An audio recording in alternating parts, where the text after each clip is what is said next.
स्तुतिः। श्रीमान् वेङ्कटनाथार्यः कवितार्किककेसरी वेदान्ताचार्यवर्यो मे सन्निधत्तां सदा हृदि। श्रीविष्णुचित्तकुलनन्दनकल्पवल्लीं श्रीरङ्गराजहरिचन्दनयोगदृश्यां साक्षात् क्षमां करुणया कमलामिवान्यां गोदामनन्यशरणः शरणं प्रपद्ये। श्रीविष्णुचित्तकुलनन्दनकल्पवल्लीं श्रीरङ्गराजहरिचन्दनयोगदृश्यां साक्षात् क्षमां करुणया कमलामिवान्यां गोदामनन्यशरणः शरणं प्रपद्ये। वैदेशिकश्रुतिगिरामपि भूयसीनां वर्णेषु मातिमहिमा नहि मादृशां ते इत्थं विदन्तमपि मां सहसैव गोदे मौनद्रुहो मुखरयन्ति गुणास्त्वदीयाः। त्वत्प्रेयसश्रवणयोरमृतायमानां तुल्यां त्वदीयमणिनूपुरसिञ्चितानां गोदे त्वमेव जननी त्वदभीष्टवार्हां वाचं प्रसन्नमधुरां मम संविदेहि। कृष्णान्वयेन ददतीं यमुनानुभावं तीर्थैर्यथावदवगाह्य सरस्वतीं ते गोदे विकस्वरधियां भवती कटाक्षात् वाचस्फुरन्ति मकरन्द मुचकवीनाम् अस्मादृशामपकृतौ चिरदीक्षितानाम् अह्नाय देवि दयते यदसो मुकुन्दः तन्निश्चितं नियमितस्तव मौळिदाम्ना तन्त्रीनिनादमधुरैश्च गिरानिकुम्भैः शोणाधरेऽपि कुचयोरपि तुङ्गभद्रा वाचां प्रवाह निवहेऽपि सरस्वती त्वम् अप्राकृतैरपि रसैर्विरजा स्वभावात् गोदापि देवि कमितुर्ननु नर्मदासि।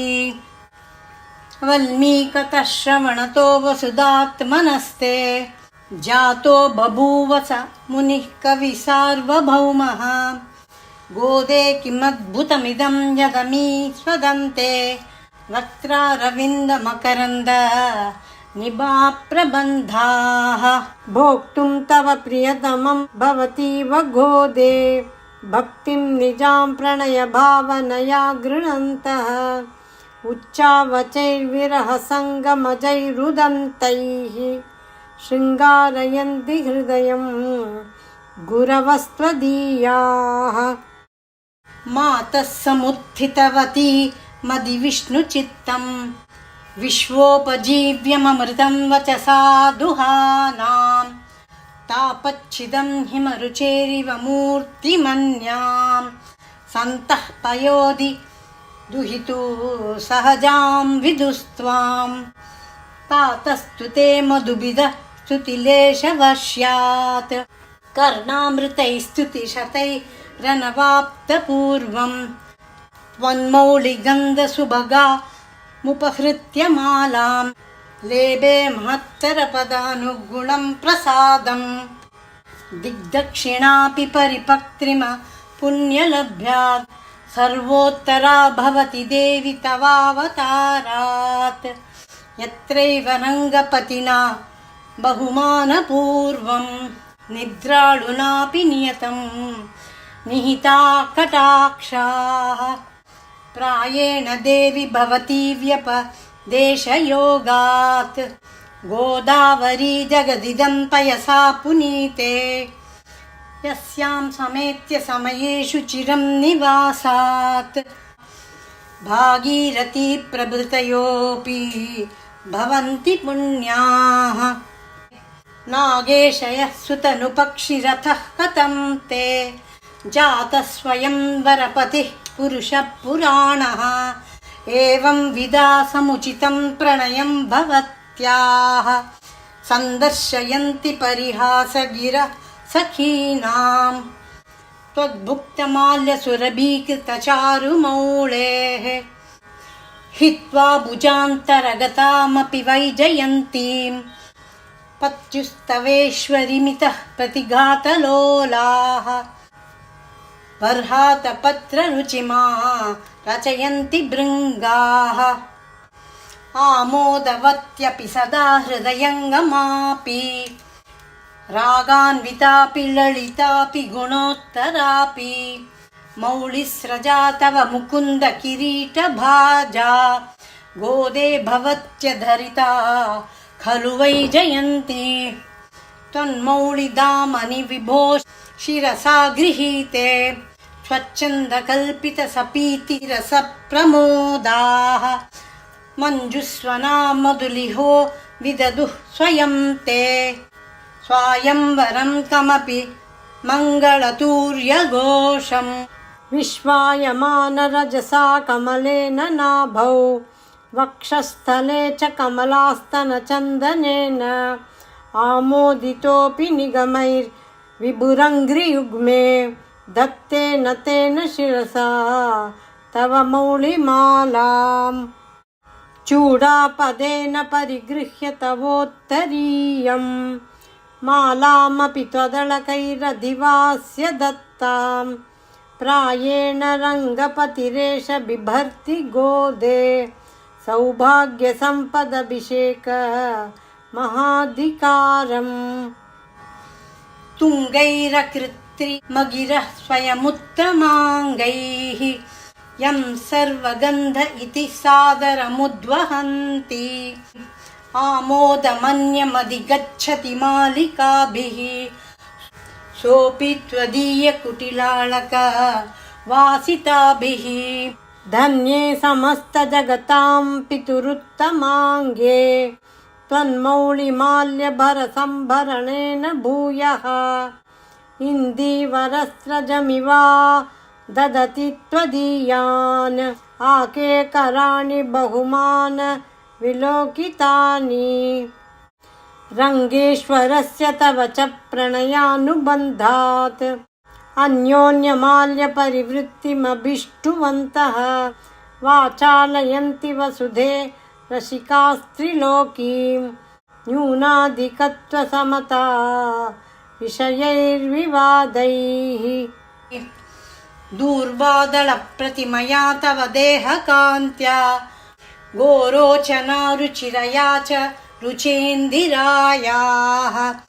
आसीदनुञ्जित शिखावळकण्ठशोभं माङ्गल्यदं प्रणमतां मधुवैरिगात्रम् अर्च्यं समर्च्य नियमैर्निगमप्रसूनैः नाथं त्वया कमलया च समैवांसम् मातश्चिरं निरविशन् निजमाधिराज्यं मान्यामनुप्रभृतयोऽपि महीक्षितस्ते आर्द्रापराधिनि जनेऽप्यभिरक्षणार्थं रङ्गेश्वरस्य रमया विनिवेद्यमाने पार्श्वे परत्र भवती यदि तत्र नासीत् प्रायेण देवि वदनं परिवर्तितं स्यात् गोदे गुणैरपनयन् प्रणतापराधान् भ्रूक्षेपयेव तव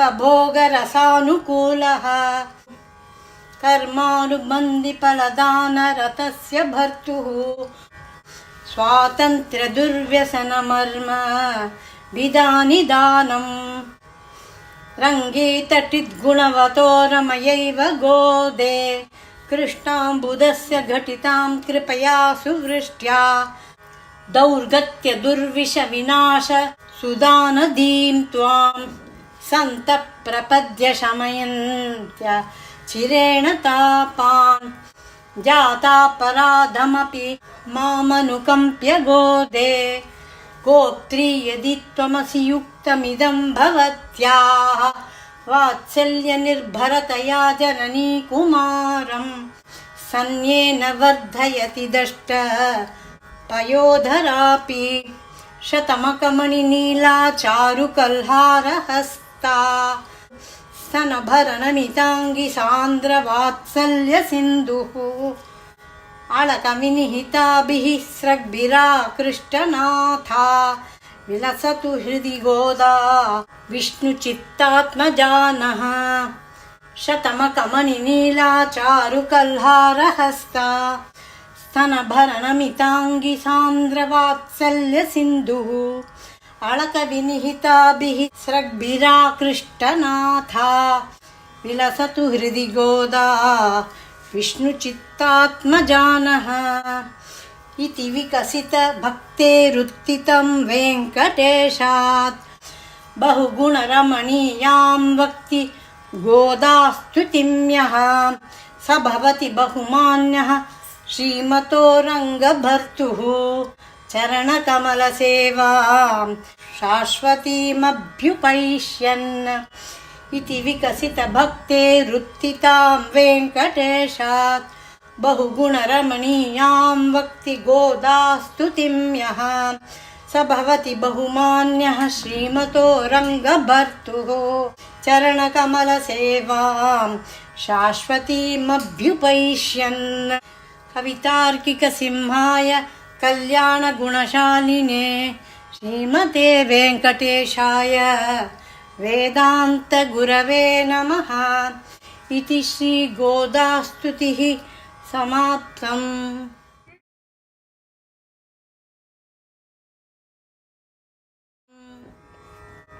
ஸ்ரீ கோதாஸ்துதி பாராயணம் செய்வதின் நன்மைகள். திருமண சிரமங்களுக்கு தீர்வு. ஆண்டாள் திருமாலின் பரம பக்தியாக இருந்ததால் திருமணத்தில் ஏற்படும் தடைகளை அகற்றுவார் என்று நம்பப்படுகிறது. வாழ்க்கை தடைகளை நீக்கும். கோதாஸ்துதியை முழு நம்பிக்கையுடன் ஜபிப்பது வாழ்க்கையில் நேரும் தடை சிக்கல்கள் போன்றவற்றை விளக்க உதவுகிறது. குழந்தை பரம்பரை ஆசீர்வாதம்.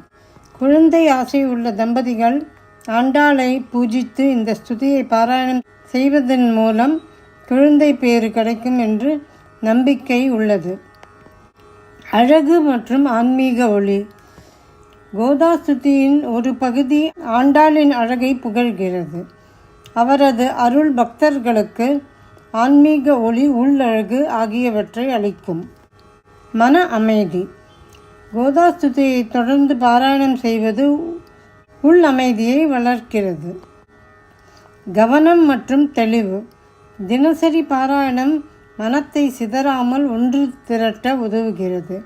இது தியானத்திற்கு, ஜபத்திற்கு பயனுள்ளதாக இருக்கும். திரு ஆண்டாள் அருள் கிடைக்கும், பக்தி வளர்ச்சியும் உண்டாகும். கோதாஸ்துதியை பாராயணம் செய்வதால் ஆண்டாள் தேவி அருளை பெறலாம். இந்த ஸ்துதியை ஒவ்வொரு சொல்லும் ஆண்டாளின் பரிபூர்ண பக்தியையும் இறைவன் மீது அவருடைய விருப்பத்தையும் வெளிப்படுத்துகிறது. Benefits of reciting Sri Godastuti. Blessings in relationships. Andal's life is symbolic of divine love and surrender. Those facing difficulties in marriage or relationships often pray to her for harmony and divine grace. Removal of obstacles.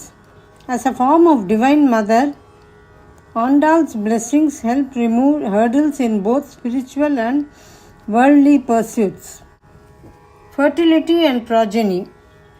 In some traditions, Sri Andal is worshipped by couples seeking healthy children as she represents divine motherhood. Beauty and charm. The Godastuti itself praises Andal's divine beauty, and it is believed that her blessings enhance inner and outer beauty through devotion. Calmness and peace. Chanting or hearing Godastuti with devotion brings serenity, reducing anxiety and emotional turmoil. Focus and clarity. Regular recitation helps center the mind, making it easier to focus during meditation or japa. Bhakti enhancement and getting the grace of Sri Andal. Reciting this Godastuti invokes blessings of Sri Andal, who is revered as an incarnation of Bhumi Devi and the beloved of Lord Ranganatha. Godastuti melts the heart with its poetic beauty and deep devotion, awakening true bhakti in the devotee.